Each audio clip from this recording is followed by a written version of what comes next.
I want to talk to you about something that a lot of people in the region of Peel have been noticing, but maybe haven't seen the actual numbers yet. And that is the growing price gap between Brampton and Mississauga. I've had a few conversations with my clients, with friends, and also my team members as we all live and work right here. And we've noticed that homes in Brampton used to be about the same price as Mississauga, but not anymore. So what's happened? And the answer is yeah, that's actually true. And there's real data behind it now. And on this video, I'm going to show you the real numbers and give you more clarity on what has been happening and transpiring in the past couple of years. Let's get into it. So back in February 2024, these two markets were basically neck and neck. Brampton's combined average price was actually $1,033,000 that month, while Mississauga was sitting at $996,000. So Brampton was higher, and that might surprise some of you. And honestly, that makes sense when you understand why. Mississauga has a much bigger condo market than Brampton does, way more condos, way more of these condo sales in the mix. And condos are cheaper, so they will pull down the average prices. Meanwhile, Brampton market has a bigger share of detached home sales, and detached homes cost more. So even though Mississauga homes were already worth more when you compare side by side, the overall blended average price just, is different because of the different mix of home types being sold in each city.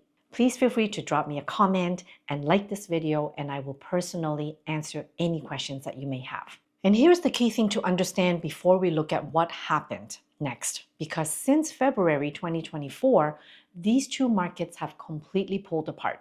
As of this year, June, Mississauga's combined average sale price is $1,014,000.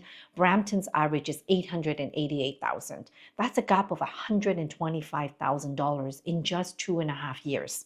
So let's break down where that gap is actually coming from, because it's not the same story in every category of property type. Let's start with detached homes, because this is honestly the most striking number in the whole report. In February 2024, a detached home in Mississauga averaged just under 1.5 million, and Brampton's detached average was 1.2 million. Now, fast forward to last month, Mississauga detached homes sold for an average of 1.48 million. That's under 1.5. That's basically flat.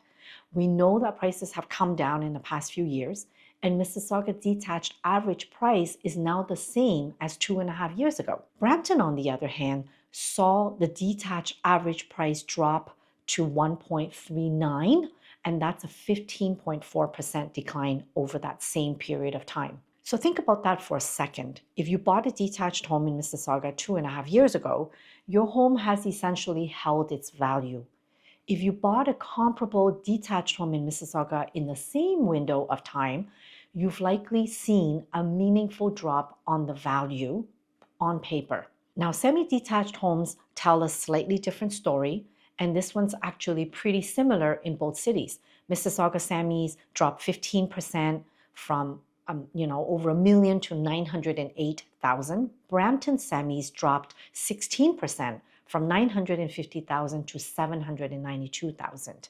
So it's pretty much same pace in both cities. That's about $120,000 difference in the past 2.5 years. Condos is where it gets really rough for Brampton specifically. In Mississauga, condo townhouses dropped 9% from 800,000 to 726,000.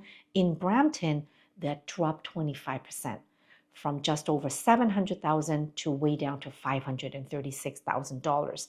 That's a significant difference in how much value was lost for Brampton condo townhouses. And condo apartments followed a similar pattern. Brampton is down 22%, down to $430,000, while Mississauga condo apartments have dropped 16% from $630,000 to $525,000 in the past 2.5 years. So I'm summarizing the whole picture for you. Mississauga detached homes have basically held their ground.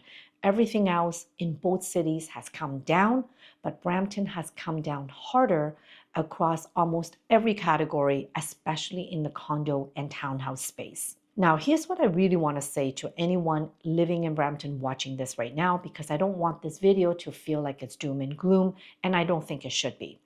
First, this is only a snapshot in time from February 2024 until now, it doesn't mean that it's permanent for your home's value. Real estate moves in cycles. We've seen markets shift before and we'll see them shift again. That's a constant. This dip over the past 2.5 years, it doesn't erase the long-term appreciation that has happened over the past 10 to 20 years in Brampton. And it doesn't mean that the city's fundamentals have changed a lot. Brampton is still very much growing with a strong transit investment happening. They have a young, diverse population that keeps choosing to live there. And just last month, the federal government announced $5.2 million in new funding for Brampton to help local businesses grow, adopt AI, and strengthen their supply chains. That's real investment landing in the city right now.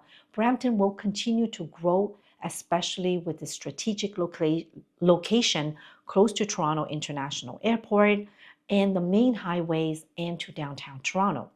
Second, if you're not selling your home right now, this number genuinely doesn't affect your day-to-day life. It only matters the moment that you decide to sell your home or if you need to refinance and the bank is looking at the current value. That's when the appraisal value is going to matter. If you're staying put, you're living your life, you're raising your family here in your home, the number on paper today isn't the number that matters to you right now. And third, if you're thinking about selling in Brampton, there's actually a silver lining buried in this data. A wider price gap between the two neighboring cities often means there's more opportunity for buyers to move up or to move across if it's the right time for them. If you're planning to sell in Brampton and you want to buy again, whether that's staying in Brampton or moving to another area, is still very possible. And people do this every single day. We're helping our clients sell in Brampton, and some of them have moved to Etobicoke or Mississauga or further away like Niagara region. In fact, one of our clients sold their condo townhouse for $700,000 in Brampton, and they're buying a detached in Kitchener-Waterloo for $800,000. And that's perfect for their growing family with their young children, and it's the right time for them. It's just very important to run the numbers with someone who understands both markets and not just one. So here's how I'd like to think about this for you. If you own a detached home, let's say in Mississauga, this data is honestly reassuring. Your property type has held value better than almost anything else in this report. If you're thinking about selling, you're in a pretty strong position.